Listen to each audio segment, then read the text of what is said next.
umuntu yitwa Platon n'umushakashatsi wa kera yabikoze ko mu bintu byitwa filozofi. Noneho yanditse ku bintu yitwa ati l'homme de la caverne, ni ukuvuga n'ahantu abantu bari bicaye mu kuzimu. Noneho aho hantu aza kuvuga abo bantu ingene bari bameze bicaye, ariko bakaba bicaye imbere y'umuco, imbere ya rido, imbere ya rido. Umuco ubamurika mugabo bari inyuma, nk'uko umuco umurika hano inyuma, twebwe twicaye hano, aho imbere hariho rido ipazi y'abamwemwe. Noneho abantu bari hari imbere ntibabona aba bantu bari hano, babona ivyijiji biciye muri ya rido iri hano imbere ibonerana, shaka kubonerana.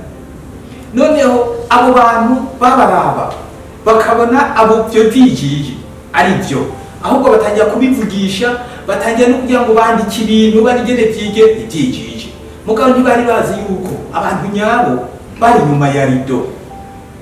Muriko muravyumvaga yemwe, bari nyuma ya rido, kandi abo bantu nabo bigeze babona bo bari nyuma ya rido, kuko bahavuyaho abashakashatsi babandanya barondera, babona ko atehe bijya bajya abantu ko bariko baragira n'ibiki eka ni ivyijiji. Natwebwe ditumere nk'ivyijiji. Aha kwisi turi ivyijiji, kuko ubuzima bwacu, wewe ufise umuntu nyawe, ari wewe nyawe mufise inyuma y'urupfu. Ni nayo mpamvu iyo uryamye uri urarota wewe umutima wawe ukuvamo, tuvuge umushaha mu gifaransa bavuga le double. Noneho wewe ukavamo muri wewe, hari umuntu akuvamo wewe nyene, akakuvamo ukwigwiza na kabiri, niwo mutima wawe dufate, akakuvamo akagenda agatembera, hanyuma akakugarukamo wewe. None wewe wasigaye uba witwa iki? Wewe wasigaye uba witwa iki? Witwa umuntu mugaba.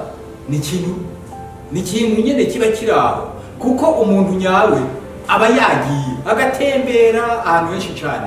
Kijya n'ikimenyetso kibereka yuko wowe uri kuraniganira ibyo hano ku isi, nuko utiyizi. Umuntu yapfuye karya kuka Imana yadushiramo, kugira ngo Imana imaze kurema ubuntu yamuhuhiyemo umwuka. Urya mwuka niwo mwuka w'Imana. Wewe rero iyo urose urya mwuka w'Imana niwo ugenda gutembera. None wowe usigaye umva hari icyo umaze, uretse gusa ko wowe usigaye naho uri mu muduga cyangwa uri mu ndege, mugabo ntacumaze. Umuntu nyawe ni kakuka. Kajya kuka rero niko hari inyuma uzosanga uzojana, kugira ngo noneho nimba katoja ku mubiri, nimba katazoja ku mubiri, ivyo ntavyo nzi. Mugabo kajya kuka niko uzojana, kandi kajya kuka ni wewe n'ubuzima wabayeho. Cya wumva rero ko tuvuze tuti tegura neza uko buzima uzogira hari inyuma. Ureke ivyo bintu byo hano ku isi kubyiboherako, gushaka kubyanganiramo n'abandi, ahubwo gerageza kwibanamo n'abandi, mu bibandimo neza, kugira ngo utegure kariya kazoza kawe keza inyuma y'urupfu. Inyuma y'urupfu uzobandanya uriho.